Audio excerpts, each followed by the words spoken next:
السلام علیکم ناظرین، آج ہم ایک بار پھر ماقبل سقوط حیدرآباد و مابعد سقوط حیدرآباد حالات کا جائزہ لینے حاضر ہوئے ہیں۔ میں اور مبشر صاحب کے ساتھ اس وقت علامہ اعجاز فاروق صاحب ہیں۔ آئیے ہم اس پر تفصیل سے گفتگو کرتے ہیں کہ سقوط حیدرآباد سے پہلے ریاست حیدرآباد کے حالات کیا رہے ہیں، کیسی ریاست تھی، یہ ایک خوشحال ریاست تھی، اور یہاں پہ مختلف طرز حکمرانی کیسی تھی۔ ریاست حیدرآباد پچھلے 200 برسوں سے ایک پرامن ریاست رہی ہے اور آصف جاہ صاحب نواب میر عثمان علی خان کے دور میں یہ ریاست اپنے عروج پہ تھی۔ یہاں کی جو ریاستی ترقیات تھیں اس میں کوئی شعبہ خالی نہیں تھا۔ نظام نے بلکہ آصف جاہ سادس میر محبوب علی خان نے تعلیم پہ بڑی توجہ دی تھی۔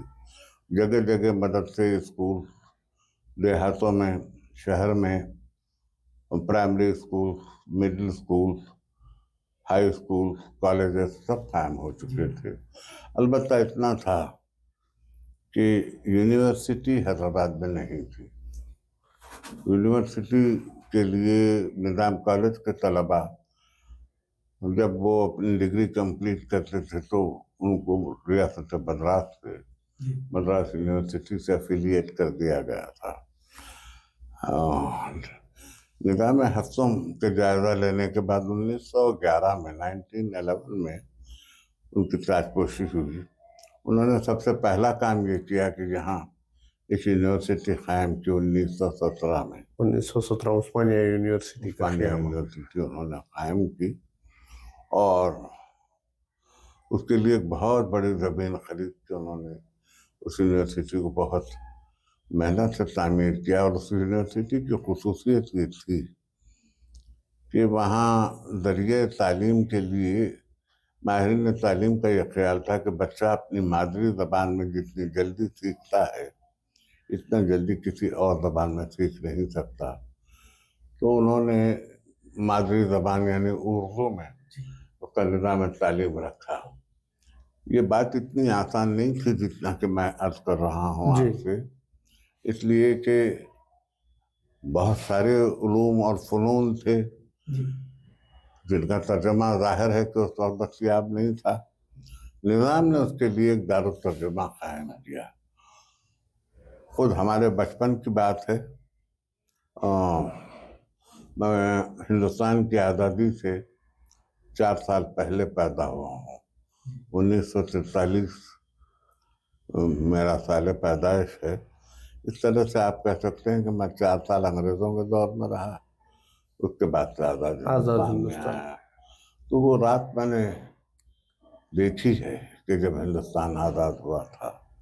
وہ تقریر بھی ہم نے حیدرآباد ریڈیو پہ سنی ہے جس میں پنڈت نہرو نے کہا تھا کہ long years ago we made a tryst with destiny. Now the time comes to replace our readings, not wholly or fully, but very substantially in a measure. At the midstroke of night, when whole world sleeps, India shall awake freedom and light. یہ 14 اور 15 اگست کی درمیانی شب میں 12 بجے انہوں نے parliament میں تقریر کی تھی۔ اس وقت تک کا حیدرآباد میں آپ سے کہوں ایک ترقی یافتہ ریاست تھی۔ ترقی یافتہ ریاست سے مراد کیا ہے؟ کس طرح کی ترقی؟ ساری سہولتیں موجود تھیں۔ دوسری بھارت کے جو دوسری پرنسلی اسٹیٹس تھی ان کے مقابل نہیں، ان کے مقابل نہیں، پورے ہندوستان کے مقابل میں کہہ رہا ہوں۔ حالانکہ بہت ساری ریاستیں برٹش امپائر کے تحت بھی تھی، یہاں بھی 4 ریاستیں تھیں، کلکتہ تھی، بمبئی تھی، دہلی تھی، مدراس تھی، 4 پریسیڈنسیز تھے۔ تو ریاست حیدرآباد میں کہہ سکتا ہوں کہ وہ 4 پریسیڈنسیز سے کچھ زیادہ ترقی یافتہ تھی۔ یہاں ڈاک اور تار کا محکمہ قائم تھا، پوسٹ اینڈ ٹیلیگراف کہیے۔ یہاں ایویشن تھا، ایئرپورٹ حیدرآباد کا ذاتی تھا۔ یہاں ریلوے پورے ریاست میں موجود تھی، اس کو نظام اسٹیٹ ریلوے کہا جائے۔ اسی کے تحت بس کا محکمہ تھا، RTD نظام اسٹیٹ ریلوے کی تھی۔ یہاں ہر محکمہ موجود تھا اور